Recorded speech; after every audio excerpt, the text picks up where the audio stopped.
Il y a un peu plus d'un an, Yvan Colonne a été victime donc d'une agression en détention qui allait lui coûter la vie. Yvan Colonne était, comme son agresseur, détenu à la maison centrale d'Arles.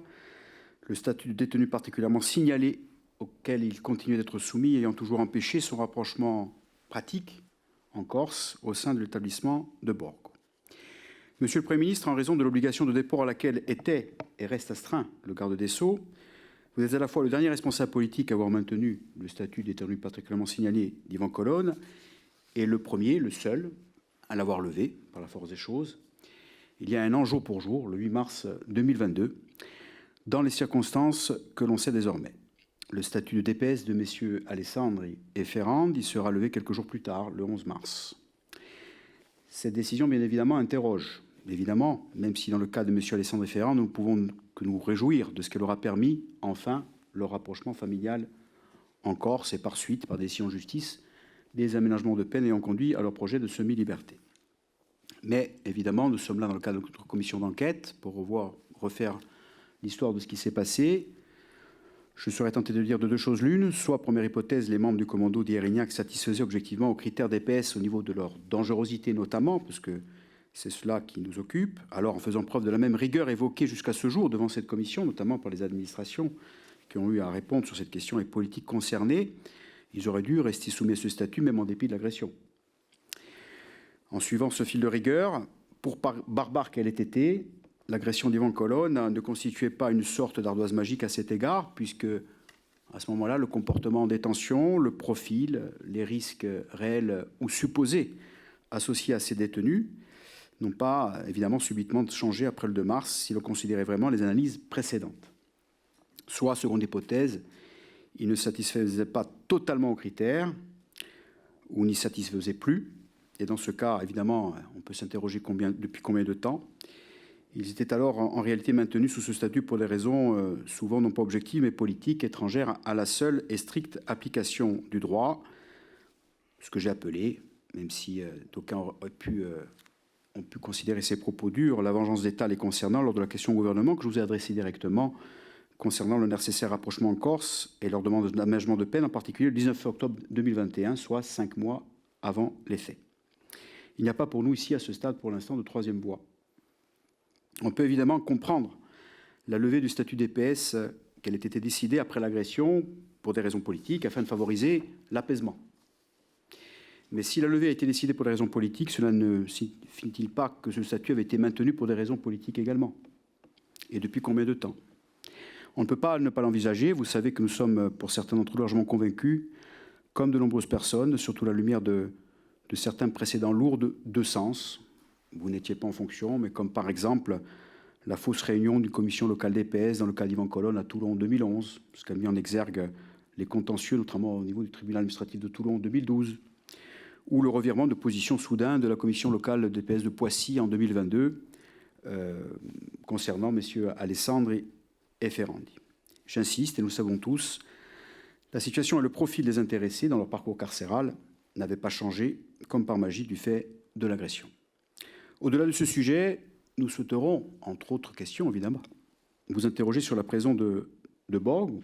Messieurs Poupogne et Kettel, récemment auditionnés, ont affirmé que des échanges politiques réguliers avaient eu lieu entre vous-même, votre cabinet, vos conseillers et les élus de la Corse, et qui portaient notamment sur les aménagements apportés à cet établissement pour ces détenus, pour qu'ils puissent être accueillis par transfert, tout comme sur la question de la levée du statut de DPS. Vous deviez à cet égard venir en Corse entre fin 2021 et 2022, confirmer cela, selon les propos, comme l'engagement d'ailleurs du gouvernement sur d'autres sujets.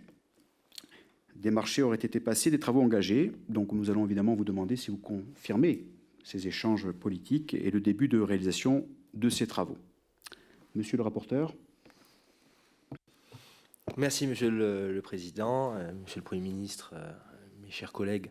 À ce stade, je ne poserai pas de questions ni n'entraînerai la commission dans un propos introductif trop long. Et je laisse Monsieur le Président vous faire prêter serment, Monsieur le Premier ministre. Merci, Monsieur le rapporteur. Alors, comme il est d'usage, Monsieur le Premier ministre, en application de l'article 6 de l'ordonnance numéro 58-1100 du 17 novembre 1958 relative au fonctionnement des assemblées parlementaires, Je vais vous demander de prêter serment, de dire la vérité, toute la vérité, rien que la vérité. Je vous prie d'activer votre micro, de lever la main droite et de dire « Je le jure ». Je le jure. Je vous remercie. Vous avez la parole pour une dizaine de minutes. Merci. Bien, merci beaucoup, Monsieur le Président. J'ai écouté évidemment avec beaucoup d'attention votre intervention liminaire. J'avais reçu, je le dis devant la commission d'enquête, de la part du rapporteur déjà un certain nombre de questions. Alors, juste en termes de méthode, pour ne pas avoir à répéter 2 fois la même chose, préférez-vous m'interroger directement à partir des questions que vous m'avez transmises, ou est-ce que vous souhaitez que j'y réponde directement, et notamment suite à l'intervention du Président? Je me mets à votre disposition. Si vous choisissez les termes de votre exposé liminaire, monsieur le Président. Très bien. Bon, alors, les sujets sur lesquels vous m'interrogez, comme vous l'avez fort bien dit, Monsieur le Président, j'ai eu à en connaître dans le cadre de décrets de déport, dont vous connaissez l'origine. Il y en a eu très précisément 2. Le premier est intervenu le 23 octobre 2020 et visait la situation de M. Yvan Colonna. Le deuxième est intervenu le 17 décembre de cette même année 2020 et concernait la situation de M. Alessandri et Ferrandi. Pour que les choses soient très claires, j'ai eu à intervenir dans ce dossier en application du décret de déport à 2 reprises dans chacune de ces 2 situations. Je commence, si vous voulez bien, par M. Colonna, puisque c'est le sujet majeur de cette commission d'enquête, si j'ai bien compris. Donc, j'ai eu à statuer. En réalité, vous le voyez, vous l'avez sans doute récupéré dans le dossier, mesdames et messieurs les députés, le directeur de l'administration pénitentiaire agissant sur ma délégation. Le 6 août 2021, pour répondre à la demande formulée par l'intéressé de lever de son statut de DPS.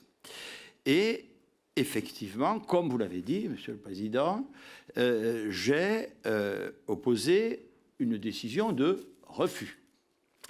Je tiens à le dire tout de suite, et de la façon la plus nette, certainement pas pour des raisons politiques, pas plus que je ne changerai ma décision pour des raisons politiques. Enfin, en tout cas, il faudrait s'entendre sur la portée du mot politique, parce que quelque part tout est politique. Mais je l'ai fait dans un dossier extrêmement difficile, au vu des avis rendus. Moi, c'est une procédure, je vous l'avoue, que j'ai découverte à cette occasion, celle des DPS, dont je me suis renseigné, le décret fixant cette liste, la circulaire prise pour son application, qui, je crois, date d'octobre 2012. Donc, j'ai constaté qu'une commission compétente instituée au sein de l'administration pénitentiaire avait été réunie, a émis un avis, évidemment, que j'ai lu de manière approfondie, je m'en souviens à l'époque, l'avis, je crois aussi, du parquet national antiterroriste. Les 2 étaient défavorables à la demande exprimée par M. Colonna, notamment parce que la période de sûreté qui entourait la sanction pénale qu'il avait frappée n'était que très récemment échue, qu'ensuite, parce qu'il y avait eu, avant son arrestation, des phénomènes de fuite. Et je rappelle que le fait de dire on maintient un statut de DPS, c'est pour précisément renforcer la surveillance à l'égard de l'intéressé. Et enfin, parce qu'il y avait eu, si j'ai bien lu, et vous l'avez sûrement au dossier, différents incidents disciplinaires qui s'étaient produits pendant la période récente d'incarcération. Bref, j'ai suivi la recommandation de la commission et j'ai donc pris le 6 août 2021, très précisément, la décision de rejet. Il a été fait un recours contre cette décision. Je ne suis pas sûr d'ailleurs qu'il ait été jugé avant les faits tragiques du mois de mars 2022. En revanche, je fais observer, mais sans doute c'est elle à la commission, que s'agissant de la décision précédente de refus de levée du statut de DPS qui avait été prise par la précédente garde des Sceaux, il n'y avait pas alors de décret de déport, le tribunal administratif de Marseille l'avait rejeté par décision du 21 janvier 2022, enfin avait rejeté le recours fait par M. Colonna. Et si je le cite, je sais pas, c'est que j'ai regardé la motivation de la décision que j'ai prise et la décision prise antérieurement étaient assez proches. Bon, donc, on peut supposer qu'il y aurait eu la même décision. Bon. Donc voilà, c'est pour des motifs de fait. Le Premier ministre applique les textes qu'il m'est apparu nécessaire de maintenir ce statut pour M. Colonna. Et j'ai entendu, je l'avais lu aussi, la notion de vengeance d'État. Je le dis très clairement devant cette commission, et dans le cadre des prérogatives qui étaient les miennes dans ce dossier, il n'y a jamais eu, en aucun cas, la recherche de vengeance d'État, mais l'application de textes. Bon. La fois suivante, je suis toujours sur la situation de M. Colonna. La commission, la même commission, était appelée, si mes informations sont exactes, à se réunir le 8 mars 2022 pour examiner la nouvelle demande de levée de DPS formée par M. Colonna. Et c'est là que sont arrivés les faits tragiques du 2 mars. Donc effectivement, je vous confirme que pour des raisons humanitaires, on pose la question, quelles sont les deux hypothèses ici? Il y en a une troisième. Oui, Monsieur le Président, je le dis devant la Commission, pour des raisons humanitaires, j'ai levé le statut de DPS de M. Colonna après la survenance de ces faits. Je dois ajouter, du point de vue administratif, que cet acte tout à fait barbare dont a été victime l'intéressé a occasionné chez moi beaucoup de perplexité sur la nature de ce statut. DPS, détenu particulièrement signalé, particulièrement surveillé, il y a effectivement de quoi se poser des questions. D'où l'enquête que j'ai demandée immédiatement, le lendemain même des faits, à l'inspection générale de la justice. Mais le motif immédiatement qui a été le mien pour prendre cette décision, Monsieur le Président, Mesdames et Messieurs, c'est celui-là. Bon. Et, pardon de m'arrêter, mais j'aurais dû recommencer la chronologie, mais ayant, pour ces motifs, levé le statut de DPS de M. Colonna, il me semblait, en mon âme et conscience, extrêmement difficile, compte tenu de la hiérarchie des responsabilités dans les faits et dans les condamnations, de maintenir celui de M. Ferrandi et Alessandri. Compte tenu aussi, mais je crois, Monsieur le Président, que vous l'avez vous-même évoqué, des questions de troubles à l'ordre public, enfin de maintien de l'ordre public républicain, puisque, évidemment, les faits perpétrés contre M. Colonna, qui conduira à son décès quelques jours après, avaient suscité légitimement beaucoup d'émotions. Bon. Donc c'est cet enchaînement et ces motifs-là qui m'ont conduit à prendre les décisions que j'ai prises et que j'assume totalement devant vous. S'agissant, je reviens donc en arrière pour messieurs Alessandri et Ferrandi, je n'avais eu à connaître de leur situation ou de demande exposée par eux qu'une fois, je le rappelle, une décision du 12 janvier 2021, très précisément, qui elle aussi, en tout cas, sinon sur le fond, en tout cas sur la forme, a été confirmée par une ordonnance du juge des référés du tribunal de Versailles, intervenue le 31 janvier 2022. Bon, c'est un jugement assez long pour un référé, mais enfin, il existe. Pour les mêmes motifs que ceux indiqués précédemment pour Monsieur Colonna. Et après, je n'ai plus eu à connaître du sujet jusqu'à la décision que j'ai prise, encore une fois, postérieurement à l'agression dont avait été victime M. Colonna. Donc voilà, pour l'enchaînement des faits, et puisque j'ai pu comprendre que c'est votre décision, les fondements des décisions que j'ai prises dans cette affaire extrêmement difficile. J'ajoute, mais la Commission le sait, qu'évidemment, les intéressés, et notamment M. Alessandri, avaient par ailleurs, de manière régulière, je crois, fait des demandes d'aménagement de leur peine. Je le cite à ce stade de nos débats, puisque comme les parlementaires le savent bien, s'il leur avait été fait droit par l'autorité judiciaire à ces aménagements de peine, le statut, si je puis dire, de DPS tombait automatiquement. Bon. Et vous savez toutes et tous, mais ça n'est pas tout à fait indifférent pour l'autorité politique et administrative, que à chaque fois ces aménagements de peine, alors pas en première instance, mais par la cour d'appel, ont été rejetés. La dernière fois, s'agissant de M. Alessandri, le 7 octobre 2021. Il savait, là aussi, cette décision avait donné lieu à un certain nombre de commentaires, notamment à l'Assemblée de Corse. Bon. Donc voilà, si vous voulez, le cadre et les réponses précises que je peux faire sur cet enchaînement de circonstances. Et voulez-vous que je parle de Borgo maintenant ou voulez-vous revenir sur ces faits précis d'abord, Monsieur le Président? On va revenir pour ce qui me concerne. Ensuite, je passerai la parole à Monsieur le rapporteur qui a des questions aussi à vous poser. Puis on reviendra effectivement sur Borgo ensuite. Et bon, votre propos m'amène plusieurs questions rapides, Monsieur le Premier ministre.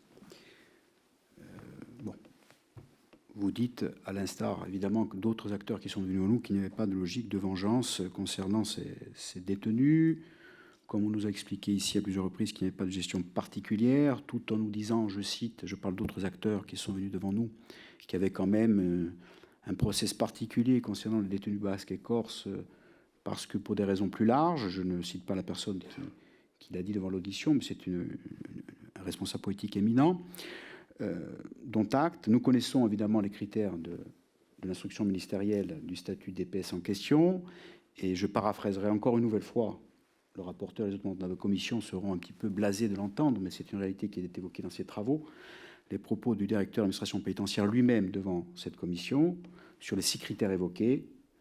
3 concernent la gestion directe de l'administration pénitentiaire, au sens de la véracité de l'analyse du parcours carcéral des individus, et en l'espèce, le drame nous amène à considérer le parcours en miroir de 2 individus, dont l'un avait, je cite, un parcours qualifié de correct, voire très correct, sur sa longue détention, et l'autre, un parcours chaotique, dangereux, etc. Il n'y en a pas moins que l'on fait la photographie entre une gestion clémente d'un cas et la gestion rigoureuse de l'autre, puisque les 3 autres critères, dixit le directeur de l'administration pénitentiaire, concernaient d'autres acteurs qui décidait, évidemment, en raison du procès, en raison de la situation pénale de départ. Autrement dit, quelle qu'était l'évolution du parcours carcéral de l'individu, les 3 premiers critères, ou un des 3 premiers critères, suffisait à maintenir le statut pour des acteurs qui ne voulaient pas se reposer sur l'évolution du parcours carcéral. Bon, d'ailleurs, ce que vous citez comme éléments d'analyse des commissions locales sont les mêmes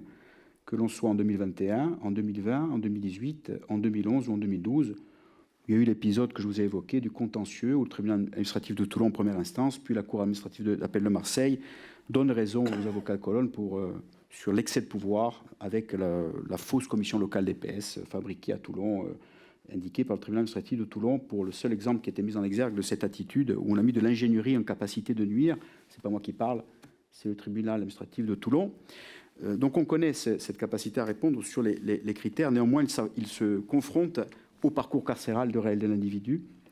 Et vous le savez qu'à ce moment-là, Monsieur le Premier ministre, des demandes sociétales, démocratiques importantes demandaient la levée du statut DPS, non pas pour mythifier ou mettre en exergue le statut en tant que tel, mais tout simplement parce qu'il était administrativement un empêchement au rapprochement familial.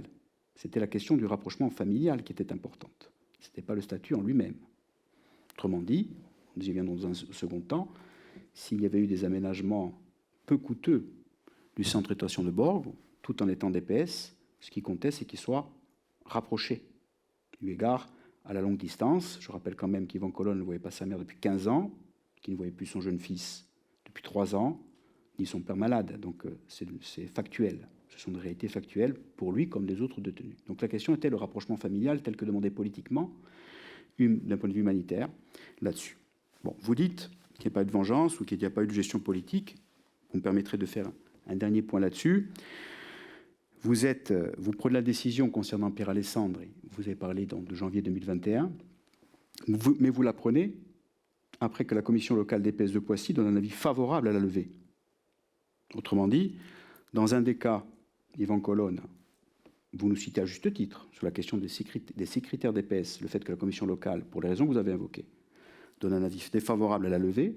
Dans l'autre des cas, le cas que je viens de citer, la commission locale DPS donne un avis favorable, et c'était le 3e avis favorable à la levée de statut de DPS de Pierre Alessandri. Pour autant, vous donnez une décision négative à un moment un peu paroxytique. Nous sommes en décembre 2020, janvier 2021, où vous aviez été destinataire d'émotions de l'Assemblée de Corse.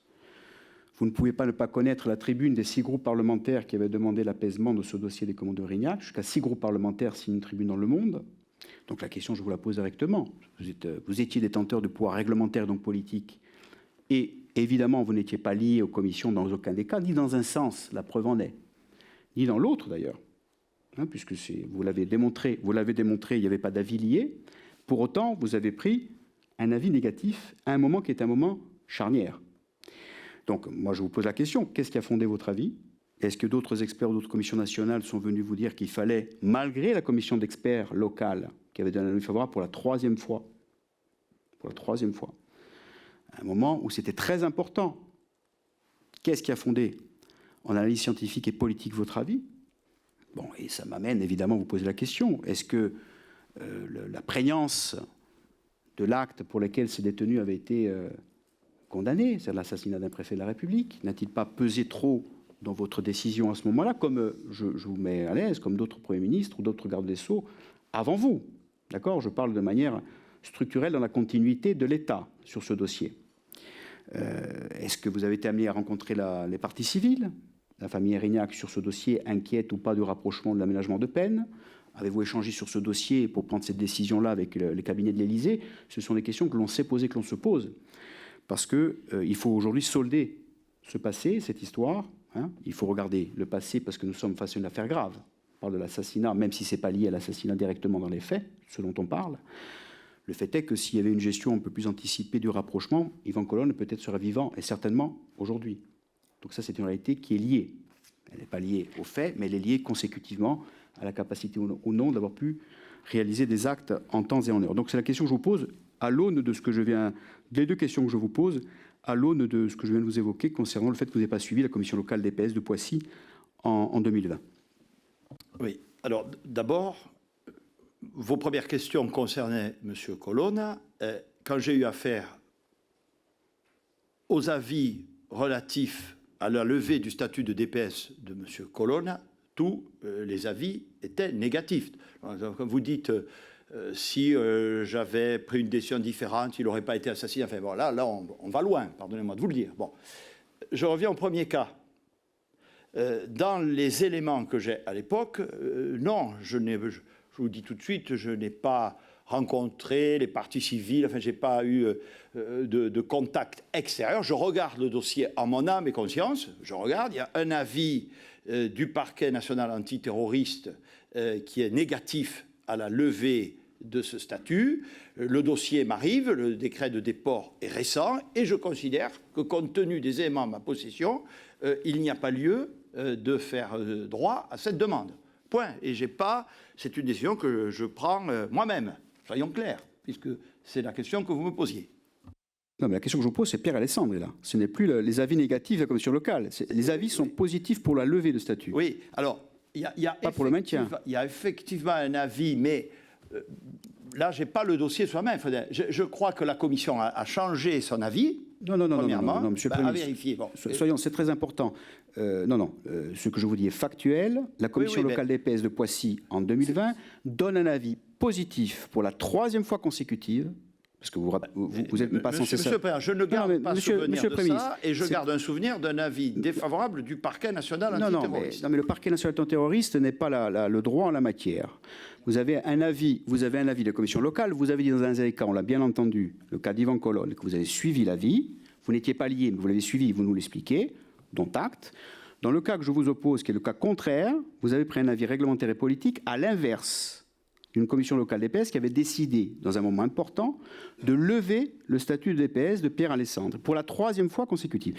Donc, on s'explique mal, et on voudrait avoir des éclaircissements, sur ce process qui vous a été amené à prendre un avis contraire, puisque par ailleurs, vous dites suivre les commissions locales. Oui, ben c'est le souvenir pourquoi à ce moment-là, c'est qu'il était favorable. Ben non, il n'était pas favorable. Il était défavorable à la levée et donc favorable au rejet. Voilà. C'est le souvenir que j'ai. Maintenant, moi, j'ai plus les pièces sur moi, si vous les avez. Ah oui, mais je vous le confirme, oui. Et en tout cas, j'ai aussi le souvenir d'une intervention du parquet national antiterroriste défavorable à la levée. Donc, au vu de ces éléments... C'est-à-dire en plus de la commission locale des PS, donc. C'est ça que vous attendez dire. Oui, oui. Donc, au vu de ces éléments, c'est un peu vieux pour moi, hein, mais je me souviens bien qu'en conscience, j'ai pris la décision de ne pas... Vous avez souvenir que le parquet est intervenu? Il me semble, oui. Bon, mais c'est très important ce que vous dites, parce que comme l'avis était favorable, si le parquet est intervenu, ça pose une problématique particulière qui est sensible, puisque le parquet est mis en cause, vous le savez, dans l'inspection générale de la justice, pour son rôle dans le post-sententiel concernant notamment le parcours des Langabé. Donc ça pose des questions... Non, mais je vous donne des éléments. Monsieur le Premier ministre, ici on n'est pas... Vous le savez, on n'est pas au Café du Commerce, on est une commission d'enquête parlementaire. Donc on ne s'amuserait pas, je ne m'amuserai pas, ni en éducation, ni en morale, ni juridiquement, à dire des choses sur des réunions ou des choses qui ne sont pas vraies. Nous sommes regardés, nous sommes sous serment, vous êtes sous serment et je suis président.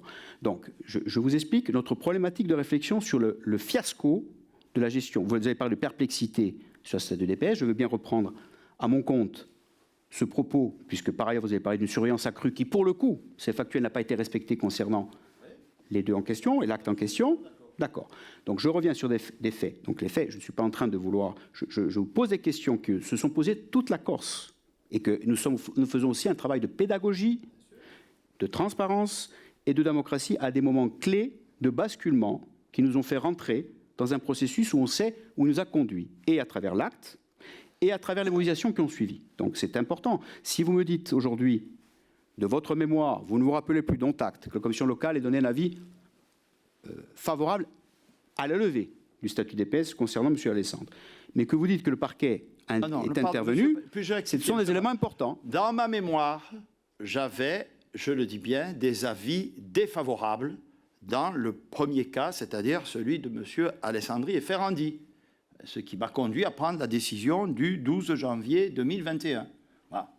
Bon, ce n'était pas le cas, donc on n'aura pas la réponse du pourquoi de la décision contraire. Je passe la parole à M. le rapporteur. Merci, Monsieur le Président. Bon, écoutez, Monsieur le Premier ministre, il y a des questions qui vous ont été envoyées. Je pense que vous avez préparé les réponses dans un premier temps, donc sur d'éventuelles transmissions de consignes de vous-même ou de votre cabinet dont vous auriez connaissance concernant le maintien d'Ivan Colonna. Vous avez plus ou moins répondu, puisque vous avez expliqué que vous vous êtes conformé aux avis que vous receviez. Donc j'imagine qu'à l'inverse, vous n'avez transmis aucune consigne dans ce sens, mais vous répondrez vous-même. Sur votre sentiment sur la détention d'Ivan Colonna, vous pourrez donner votre avis, puis vous avez déjà répondu à la partie 5 sur messieurs Ferrandi et Alessandri, et ensuite la 6e qui fait davantage appel à votre expérience politique et administrative, eu égard à ces faits, et puis peut-être qu'après je poserai d'autres questions, puisque la commission d'enquête, elle a vocation également à faire des préconisations sur le suivi des détenus radicalisés, puisqu'il y a aussi la partie Franck Longabé et la problématique de la radicalisation en prison et en détention. Vous avez eu connaissance d'un certain nombre de choses pendant votre exercice de Premier ministre sur les politiques publiques menées en la matière, et également sur le monde de la détention. Il y a des rapports parlementaires qui ont été publiés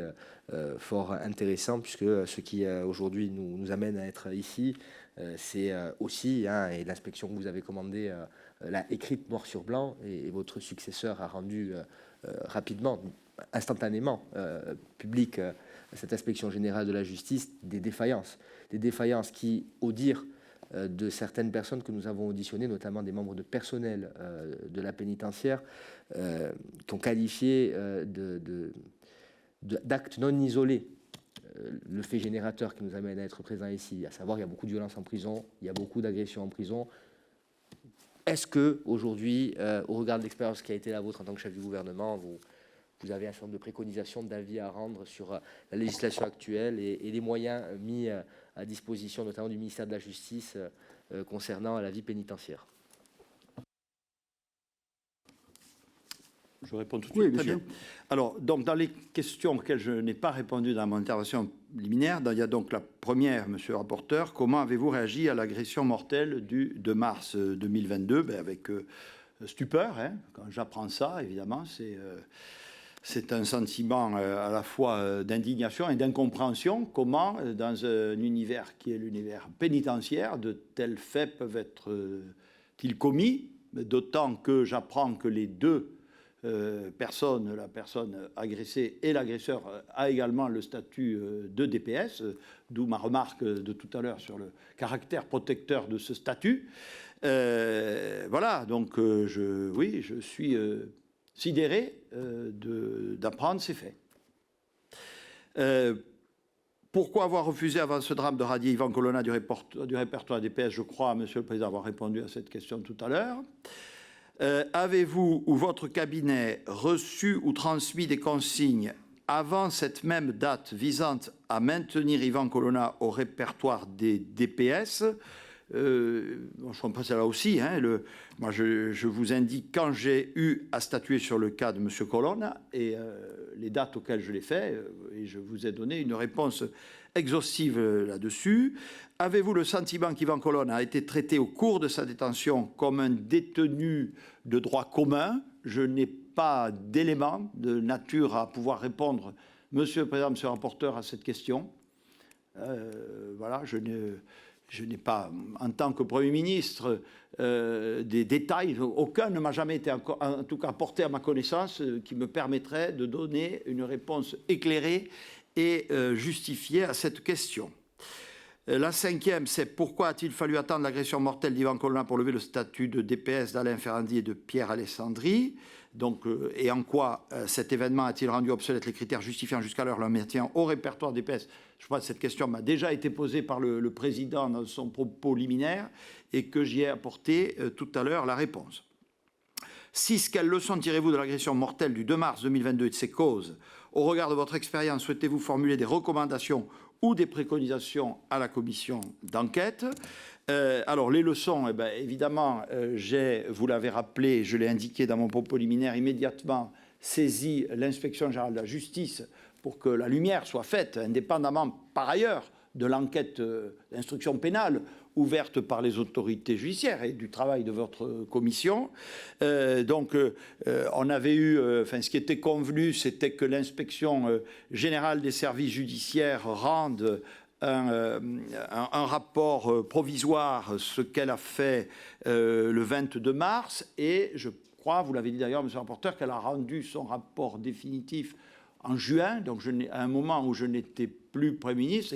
Il appartenait donc à ma successeure de tirer toutes les conséquences de cette affaire. Bon, il y a deux aspects, peut-être vraiment le plus important pour moi, qui rejoint notre échange, c'est ce statut de DPS et la façon dont la procédure est prévue par un décret et une circulaire d'application. Bon, je vous dirais que ma recommandation, puisque c'est votre question, monsieur le rapporteur, en tout cas mon interrogation, c'est qu'on voit bien que dans ces sujets se mêlent des décisions prises par l'autorité judiciaire, j'ai parlé tout à l'heure des demandes de liberté conditionnelle, et des décisions prises par l'autorité administrative et ou politique, enfin dans la chaîne de commandement, on va dire, traditionnelle.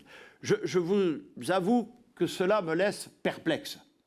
Et que, puisque j'ai eu à les exercer dans les conditions que vous avez fort bien rappelées du reste, ce sont des décisions pour l'autorité administrative, ou en tout cas politique quand ça arrive à ce niveau, extrêmement difficiles à prendre.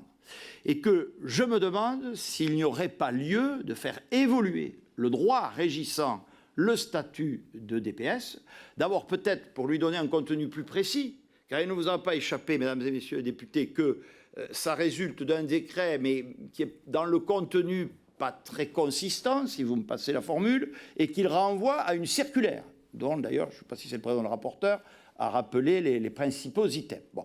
Donc je pense que ce droit pourrait être revu, et j'ouvre la question devant vous, la décision ne devrait-elle pas plutôt revenir au juge d'application des peines, enfin à une autorité judiciaire? Bon. D'abord, encore une fois, parce que l'autorité judiciaire intervient dans le process, si je puis dire, de vie de la peine. Là, je m'extrais de ce cas, je parle en général. Et ensuite, parce qu'elle a des retentissements sur les décisions que peut prendre l'autorité administrative. Et enfin, parce que, bon, ben, évidemment, une décision juridictionnelle peut se contester, comme les miennes l'ont été, évidemment, mais peut-être que ça objectiverait, et Monsieur le Président, ça éviterait ce genre de débat d'arrière-pensée ou de questionnement qu'on peut se poser, puisque, comme vous l'avez dit, on est dans le champ d'un avis de surcroît, d'une commission qui n'est pas elle-même décisionnelle. Donc voilà, ma principale recommandation à l'endroit de cette commission, en dehors, encore une fois, du cas précis de l'agression contre M. Colonna, et sans doute que l'on revoit, et que, alors évidemment, ça relève davantage visiblement du pouvoir réglementaire que du pouvoir législatif, mais sauf si, compte tenu des prérogatives d'autorité judiciaire, le Parlement souverainement décidait d'en confier la responsabilité à un juge, auquel cas il me semble que ça relèverait plutôt du domaine de la loi. Bon. Alors il y a ensuite la question de la radicalisation qui concerne cette fois-ci l'agresseur, évidemment, l'agresseur. Bon. Là c'est un sujet évidemment qui est porté à ma connaissance postérieurement à l'agression dont est victime M. Colonna, évidemment. C'est un fait extérieur pour moi à la gestion de cette affaire, et effectivement, qui amène, mais je pense, et vous l'avez dit, que l'inspection générale l'a bien examiné, à voir tous les processus de lutte contre la radicalisation en prison. J'ai vu que l'inspection générale avait formulé un certain nombre de recommandations qui, Monsieur le Président, Monsieur le rapporteur, me paraissent de bonne loi.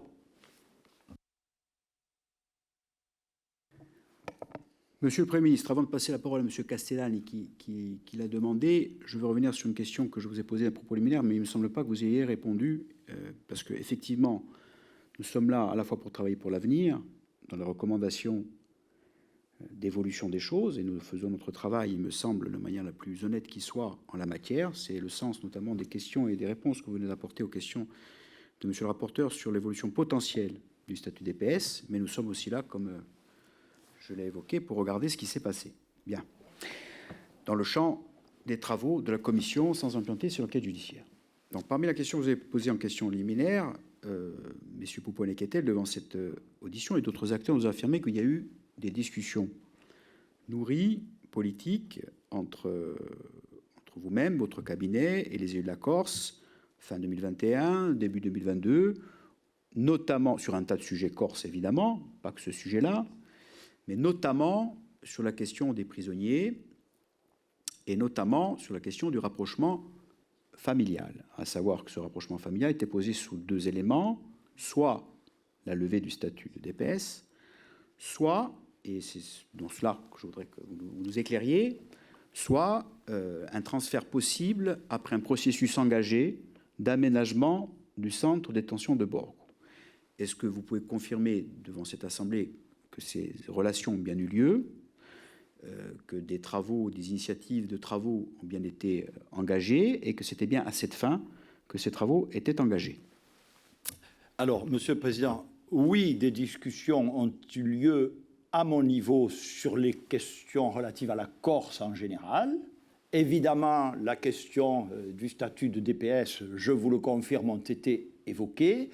Et je peux dire à la Commission de façon très tranquille que les réponses que j'ai faites, évidemment, nous sommes bien d'accord tous ici, avant l'agression qui ont conduit à la mort de M. Colonna. Et les réponses que j'avais faites sur ce point précis, mais vous avez raison de dire qu'il y en avait d'autres dont j'ai eu à connaître, étaient conformes à celles que j'ai faites devant votre commission. Bon. Même si elles n'ont pas complètement emporté la conviction de mes interlocuteurs. Bien. Mais il m'appartenait de prendre mes responsabilités. Je vous en ai donné, Monsieur le Président, les raisons. Sur le rapprochement, plus précisément, et Borgo.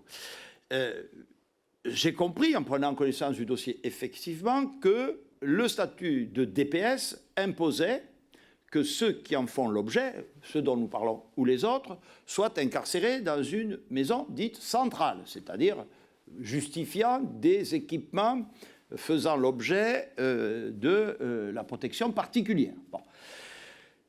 La question de Borgo, bien sûr, M. Perrin, a été évoquée. J'ai posé des questions et il m'a été répondu que ça n'était pas une maison centrale et qu'elle n'était pas équipée.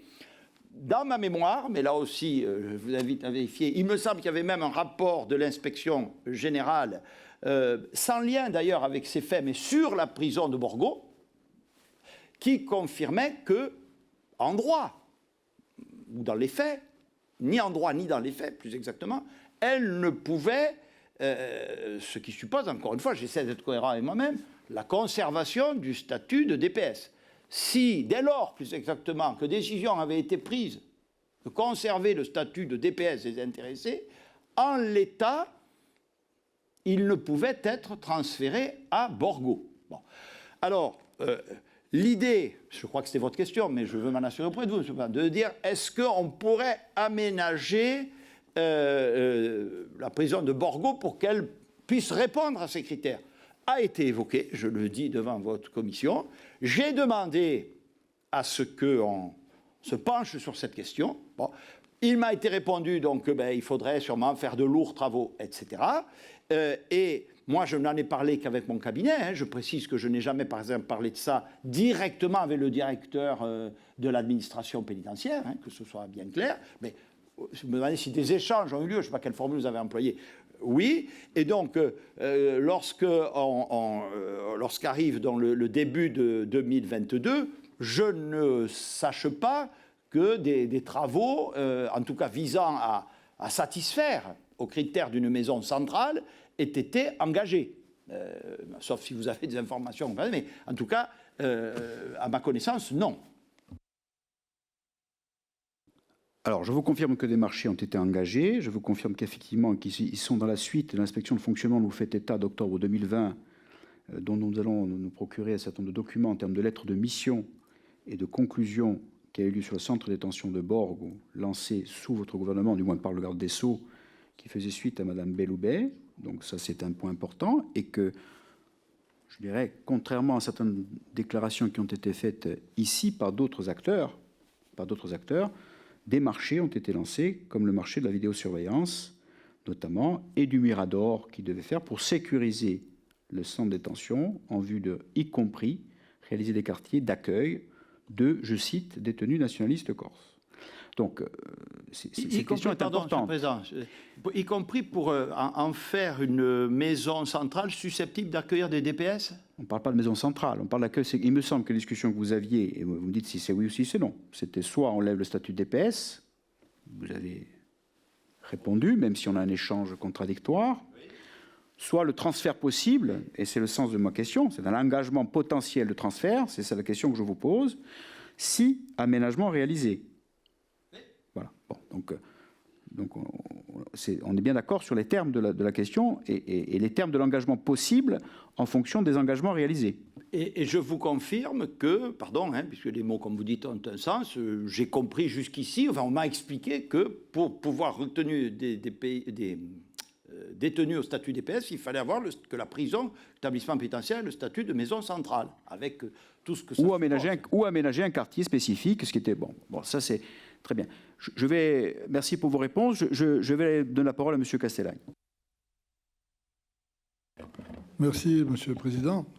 Monsieur le Premier ministre, j'aimerais revenir sur votre décision de ne pas lever le statut de DPS, puisque tous les événements qui ont découlé de cette décision, y compris des événements tout à fait catastrophiques et dramatiques. Cette décision de ne pas lever le statut de DPS, vous nous dites qu'elle a été prise uniquement en application des textes, qu'il n'y a pas eu de vengeance d'État. Nous n'avons pas de raison de ne pas vous croire. mais décision prise uniquement en application des textes. Mais vous nous dites en même temps, ça pose problème, que la période de sûreté était échue depuis peu. Mais, Monsieur le Premier ministre, une période de sûreté échue depuis peu est une période de sûreté échue. Donc, est-ce que vous avez conscience que vous n'avez pas, comme vous le dites, appliqué les textes, puisque l'application des textes, vous donnez l'autorisation, la permission, le droit de lever le statut de DPS. Ça nous pose un problème. Nous aimerions vous entendre sur cette contradiction. Merci. Monsieur le député, je ne crois pas que ce soit une contradiction, mais vous me permettrez quand même de vraiment m'élever contre la première partie de vos propos. Les faits qui sont survenus en mars 2022 à la prison d'Arles sont absolument regrettables et condamnables. Ils étaient totalement imprévisibles, et dire qu'ils découlent de ma décision de refuser le statut de DPS de M. Colonna, je suis désolé de vous dire que je le conteste absolument formellement. Bon. Deuxièmement, sur votre question, que disent les textes? Ils ne disent pas non plus, mais ça nous renvoie au sujet de fond, monsieur le député. Si la loi disait, dès lors que la période de sûreté est échue, alors on ne peut plus, ou il faut lever le statut de DPS, mais ce n'est pas ce que dit la loi, ni les textes pris pour son application. Alors, on peut le regretter, c'est comme ça. Bon. Et quant à la référence à la période de sûreté qui était tout juste échue, j'y ai fait moi-même référence, parce que, de mémoire, la commission donnant un avis sur ce sujet le mentionne dans ses motifs de rejet. C'est tout. Je ne vous dis pas que, comment dire, je ne fais pas d'appréciation qualitative, c'est factuel. Bon. Et donc, sur la question de principe, encore une fois, moi je pense que, pour l'avenir, puisque le président vient de dire l'éclairage du passé et les conséquences qu'on peut en tirer pour l'avenir, je pense qu'il faut que la loi et le pouvoir réglementaire encadrent davantage, peut-être judiciarisent davantage, objectivent davantage la notion d'inscription ou de non-inscription au statut de DPS. Mais au cas d'espèce, encore une fois, s'agissant de M. Colonna, j'ai, encore une fois, en mon âme et conscience, au vu des faits et du droit, et je tiens à le répéter parce que j'ai un immense respect pour la Corse, je n'ai pris ces décisions que pour les motifs que je vous ai indiqués, et, Monsieur le Président, je le dis très clairement, pour aucun autre. Aucun autre. Très clairement. Nous reviendrons sur ces éléments-là encore un peu, parce que ça va nous occuper pour solder cette histoire malheureuse et dramatique. Je crois que Mme Amiot demandait la parole. Oui, merci Monsieur le Président. Monsieur le Premier ministre, je vais revenir à nouveau sur la décision que vous avez prise, notamment concernant donc, le statut de DPS de ces messieurs, Ferrandier et Alessandri. Notamment, vous avez cité le fait de vous souvenir d'avis défavorables donc de la levée de ces statuts. Est-ce que vous vous souvenez les avoir lus vous-même, ou est-ce que cette information vous est parvenue à l'oral par peut-être votre directeur de cabinet ou quelqu'un d'autre dans vos souvenirs? D'où venait cette information précisément et par quel biais vous l'avez reçue? Je vous remercie. Par mon cabinet, pas par mon directeur, ça, je vois très bien les conseillers qui étaient en charge de ce sujet, mais par mon cabinet, oui, bien sûr, comme il est d'usage.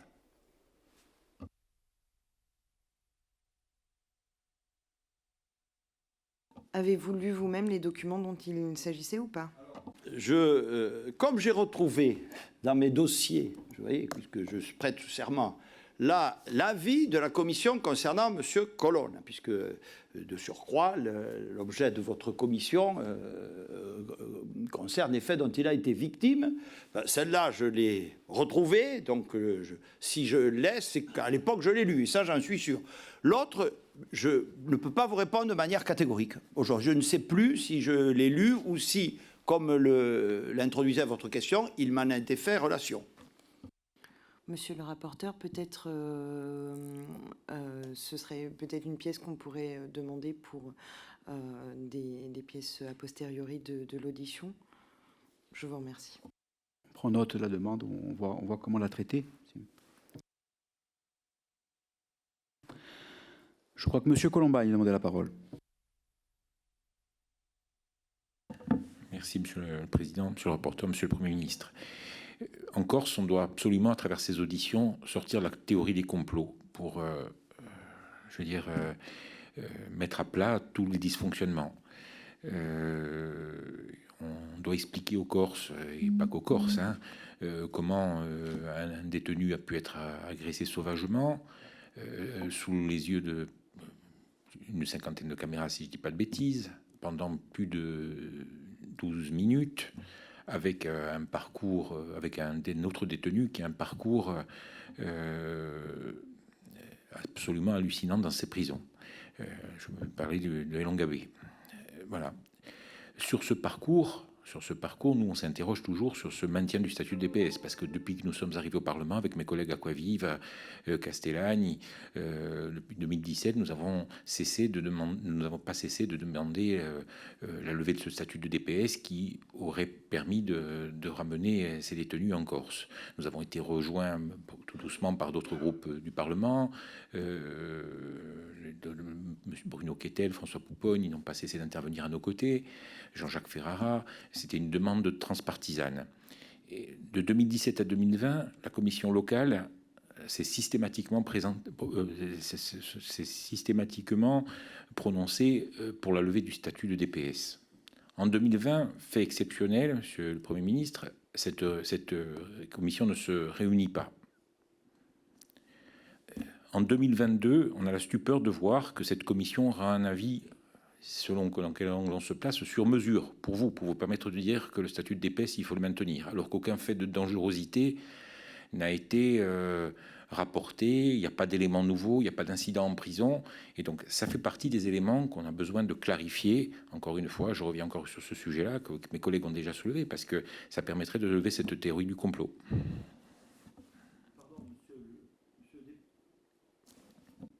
Monsieur le député, vous dites en 2022, oui, encore une fois, moi, que ce soit clair, moi je ne parle pas aux commissions, enfin, voilà, et les décisions, je ne reviens pas sur les disques, je les prends à mon âme et conscience, au vu de l'ensemble des éléments du dossier, et vous avez, là où je vous rejoins parfaitement, il faut purger la théorie du complot. Et là où vous pouvez dire qu'il y a effectivement dysfonctionnement grave, c'est ce qui s'est passé à la maison d'arrêt d'Arles, incontestablement. Bon. Ensuite, l'application des règles régissant le statut de DPS, la façon dont je l'ai mise en œuvre, et évidemment, oui, je vous ai expliqué pourquoi j'ai évolué au fait, mais ce n'était pas un petit changement, des faits très graves qui se sont produits en mars 2022, cette question-là me paraît avoir été appliquée sur la base de critères rationnels. On peut ne pas être d'accord avec moi, mais ce que je veux vraiment garantir, c'est moi qui ai pris décision, monsieur, c'est moi. Un autre, c'est moi. En aucun cas, je veux le dire à vous et par-delà vous, comme l'a rappelé le président, je ne suis animé par la moindre vengeance, le moindre complot. Mais ça, vous avez raison, il faut complètement enlever ça de l'esprit de chacune et de chacun. Voilà. Bon, encore une fois, est-ce que, au vu de tout ça, pour ce cas particulier ou pour d'autres, cette procédure de liste de DPS est parfaite? Sûrement pas. Est-ce qu'il faut l'améliorer? Je me suis, comme m'y invitait le rapporteur, essayé à quelques propositions. Bon, mais leur application des règles existantes, je parle au cas d'espèce, encore une fois, ne ne me paraissent pas, et en tout cas je veux que vous en soyez convaincus, relever d'autres sentiments, dimensions ou objectifs que ceux dont j'ai rendu compte devant votre commission, monsieur le député.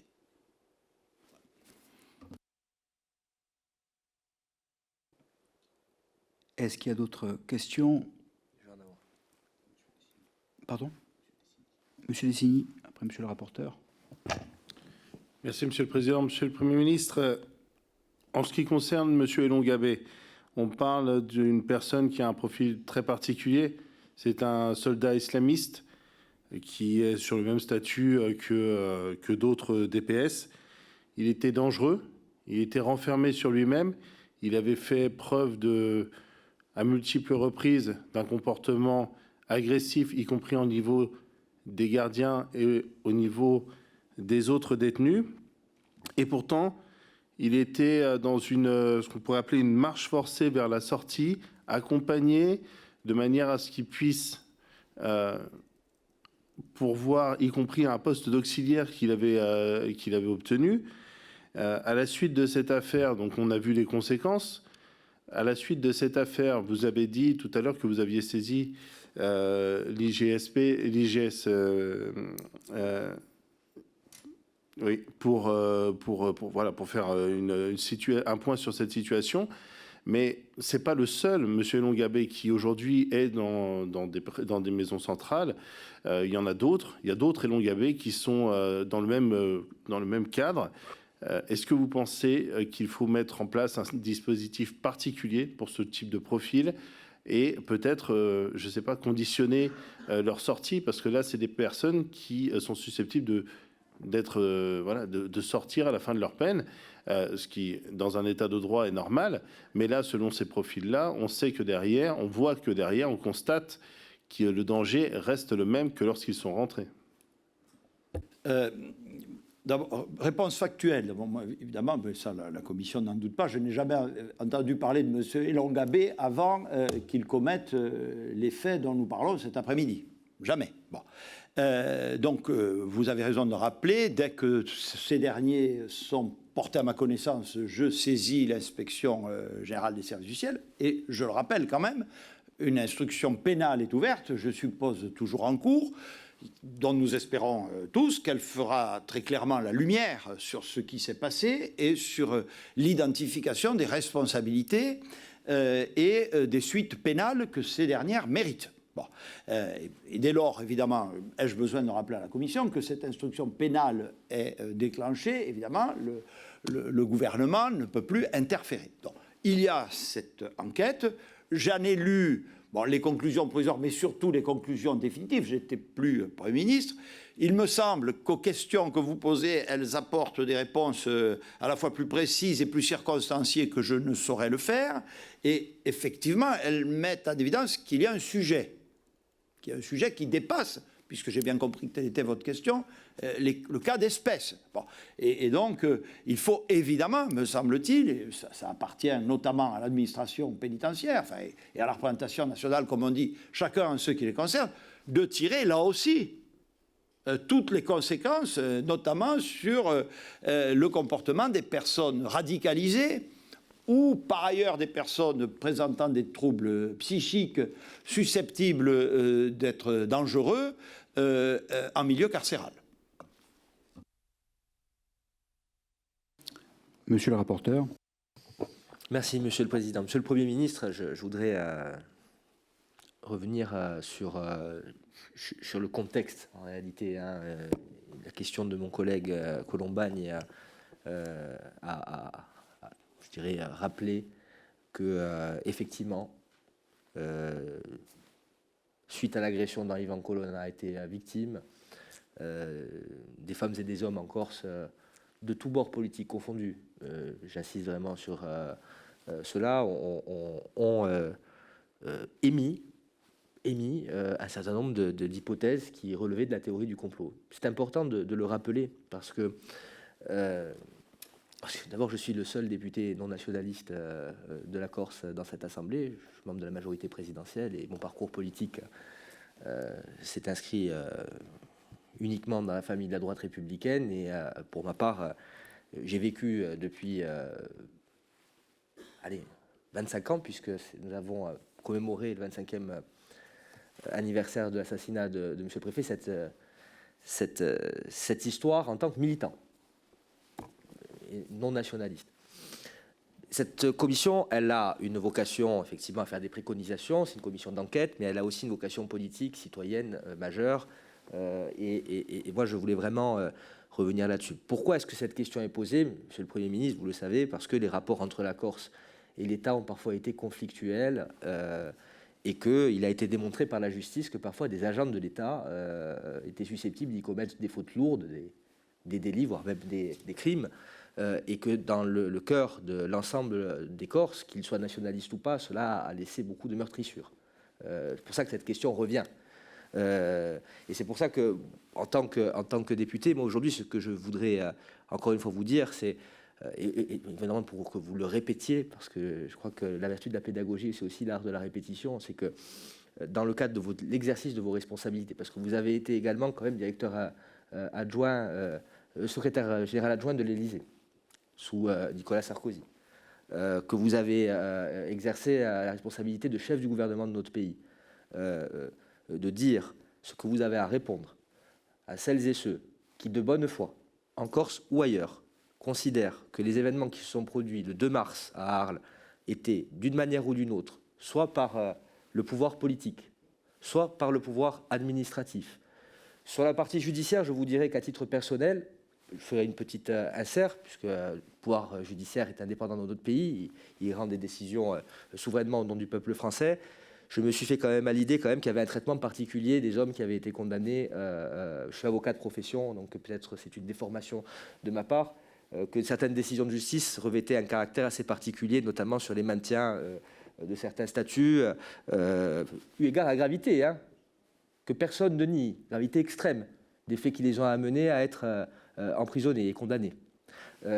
Mais voilà, je voudrais vraiment insister sur le fait, de par les responsabilités imminentes que vous avez exercées au service de l'État, qu'il n'y a pas eu, à votre connaissance, d'intervention politique, administrative, de ce que certains peuvent parfois qualifier ici ou ailleurs d'état profond, en vue de permettre la survenance de cet événement dramatique qui, vous le savez, a eu pour conséquence de créer de graves troubles à l'ordre public. Vous en avez eu connaissance, et pour cause, puisque le préfet de Corse actuel était dans mon bureau au moment où vous l'appelez, puisque j'étais maire d'Ajaccio à l'époque, lorsque les premiers incidents à Ajaccio sont survenus. Et il s'en est fallu de très peu, selon moi, pour que des drames irréparables se produisent dans la période qui a suivi l'agression qui a coûté la vie d'Yvan Colonne. Donc, eu égard à la gravité de cette situation et aux questions que de braves gens de tous bords se posent, je me permets encore d'insister sur cette question.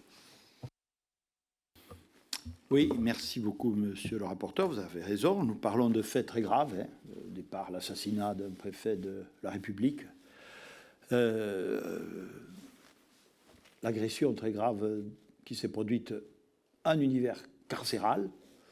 Tout ça, rien de tout ça n'est banal, tout ça est grave. Et je comprends l'émotion de tout ce que vous dites, et je n'ai pas attendu de venir devant vous pour l'entendre et le comprendre. J'avais été interrogé, y compris, cher Monsieur le Président, dans le cadre de questions au gouvernement, où cette question du complot avait déjà été évoquée. Bon. Vous m'avez fait venir aujourd'hui, Monsieur le Président, Mesdames et Messieurs les députés. Bon. Vous dites les braves gens, je reprends votre formule, Monsieur le rapporteur s'interroge, se pose des questions. Bon. Je crois, Monsieur le rapporteur, faire partie des braves gens. J'ai exercé la responsabilité éminente de chef du gouvernement de la République. J'ai eu, dans les circonstances qu'on a rappelées, le déport, c'est comme ça, c'est la vie, à intervenir directement dans ce dossier.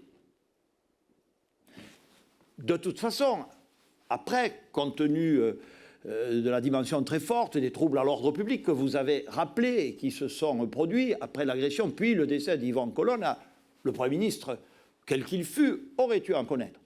Le président y a fait référence, des discussions sur des sujets relatifs à la Corse, en dehors de la question des DPS. Donc, je ne découvre rien de ce que vous me dites. Mais voilà, je crois connaître l'État. Je crois connaître l'État. J'ai beaucoup de respect pour l'État. Je veux dire ici, solennellement, que non seulement je n'ai jamais, ni de près ni de loin, en ce sujet comme dans les autres, été l'instrument d'un moindre complot. Je me demande d'ailleurs bien à quelle finalité, mais que je n'en ai eu ni de près ni de loin, jamais, vous m'entendez bien, connaissance, et que si tel avait été le cas, je demande à la Commission, je pense que vous me connaissez par ailleurs, jamais je n'aurais pu trouver, car c'eût été un grave abaissement de l'État. Un grave abaissement de l'État. Voilà. Donc je répète à la Commission, j'ai pris dans ce que je pense être l'intérêt de l'État et de la paix sociale au vu des faits et de l'ensemble des éléments à ma disposition, les décisions que j'ai cru devoir prendre. Je vous ai expliqué les motivations. Voilà. Et ce qui s'est passé est évidemment, l'enchaînement des circonstances que vous avez rappelées est évidemment extrêmement douloureux. Nous devons effectivement profiter de ce moment pour tout nous dire, en tirer, s'il y a lieu, des conséquences, on en a évoqué un certain nombre, plus structurelles, mais, voilà, je veux dire, de complots d'État ou contre ce qu'on a, ou a fortiori contre la Corse, je réaffirme ici, en ma qualité d'ancien chef du gouvernement de la République, qu'il n'y a point eu. Et heureusement.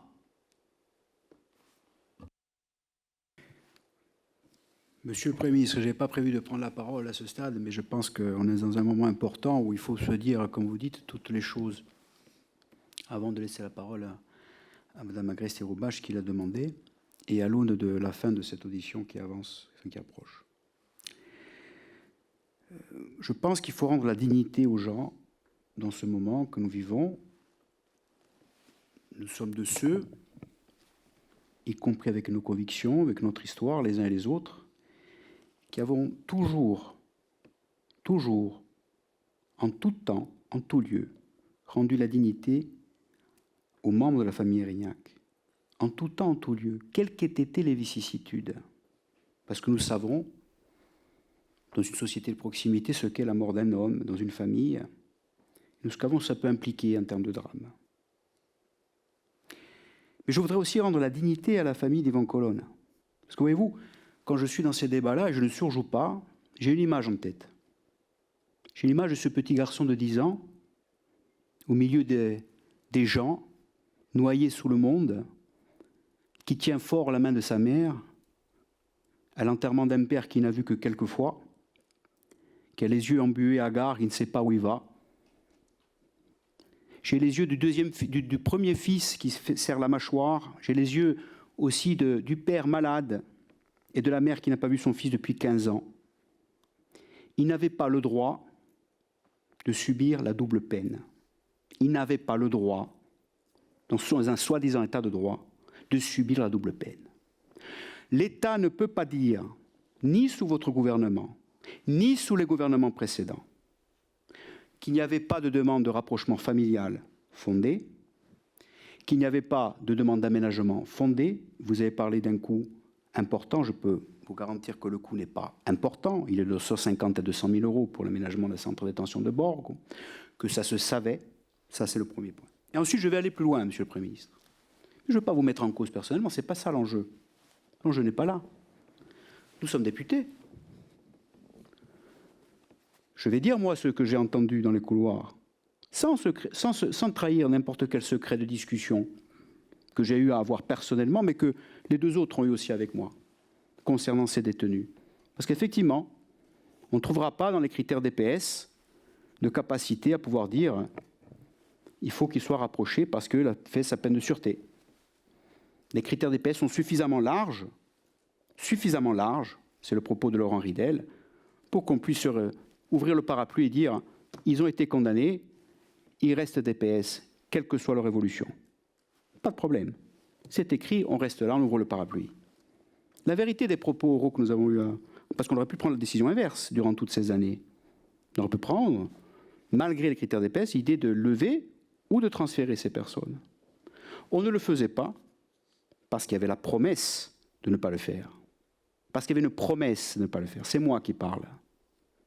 C'est moi qui parle. En raison du traumatisme, l'assassinat de Préférignac.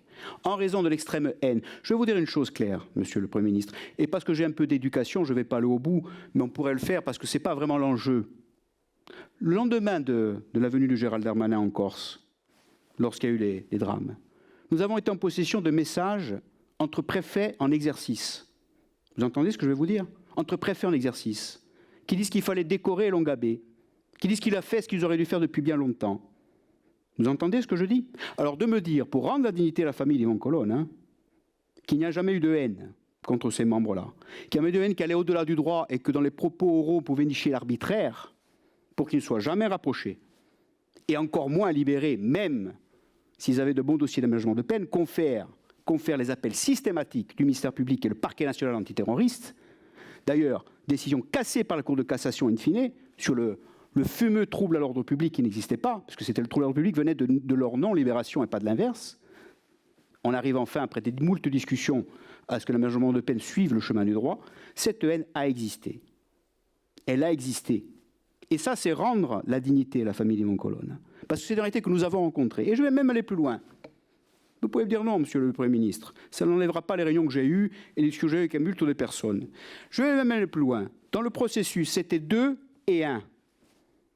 On traite peut-être les 2, lui plus tard, en raison du fait qu'il n'avait jamais avoué être le tireur. Et en raison du fait qu'il contestait toujours son innocence. Et en raison du fait qu'il avait même des démarches devant la Cour européenne de justice en cours avec ses avocats. Donc ça, c'est moi qui parle. À un moment charnière ici, on doit tous se dire, comme vous dites, pour qu'à un moment donné, tout ce qu'on puisse se dire, on ne considère pas que les gens sont fous en disant complot ou en disant que la haine n'existe pas, et pour rendre la dignité à des gens qui ont eu triple peine. La peine de celui qui fait sa peine, normale, la peine familiale de ceux qui n'avaient pas à subir la peine, et de leur explosion familiale et de leur maladie et consorts, et des fils qui n'auront plus de père, et la peine de la mort in fine. Voilà. Ça, factuellement, quels qu'étaient les rouages avec transfert de responsabilité, dans une démocratie, dans un état de droit, concernant l'histoire où les choses ont été posées à maintes reprises, ça n'aurait jamais dû exister. Jamais. Tout en respectant la douleur de la famille Rignac. Jamais. Voilà. Je le dis parce que j'entends des propos et chacun parle avec sa façon et je respecte les propos des autres. Mais je ne peux pas laisser passer un certain nombre de choses. Quand on sait ce qu'on a entendu, ce qu'on a vécu et ce qu'on a lu. Voilà, je vais être très clair, j'ai une éducation qui me vient de loin et je ne dis pas les choses au hasard. Je ne dis pas les choses au hasard. Et je pense que vous savez, mais je ne vous demande pas de réponse. Je ne vous demande pas de réponse. Que cette promesse, elle a existé. Voilà. Madame Sagresta-Roubache. Merci, Monsieur le Président, Monsieur le rapporteur, Monsieur le Premier ministre. Ma question est en réalité assez simple et plutôt technique, puisque toutes les décisions ont été fondées, notamment la vôtre, sur le statut de DPS, donc sur une commission qui statue sur le fait qu'on puisse laisser quelqu'un ou pas DPS. Ne pensez-vous pas, et là c'est pour enrichir le travail législatif, parce que je pense que cette commission doit donner naissance à des, et c'est tout le sens même, je pense, de notre travail, donner naissance à des évolutions législatives. C'est en tout cas le sens de mon engagement. Ne pensez-vous pas, finalement, qu'il serait peut-être plus judicieux, et vraiment je m'adresse à l'ancien Premier ministre, plus judicieux que finalement cette décision de laisser, de maintenir quelqu'un ou pas dans le statut DPS, plutôt au juge d'application des peines, finalement, qu'à une commission qui est en réalité assez éloignée, que ce soit sur le plan juridique, mais aussi sur le plan émotionnel, parce que nous ne sommes, in fine, que de pauvres êtres humains face à tout ce qui se passe. Donc voilà, vraiment, je m'adresse à notre ancien Premier ministre, parce que pour moi, c'est un vrai sujet, et merci de votre réponse. Merci, Madame la députée. Il me semble, sous contrôle du président et du rapporteur, que j'ai déjà répondu à cette question pour vous dire qu'effectivement, personnellement, je retiens de cette affaire que le droit qui encadre les DPS mériterait d'évoluer. C'est incontestablement un enseignement que j'en retire.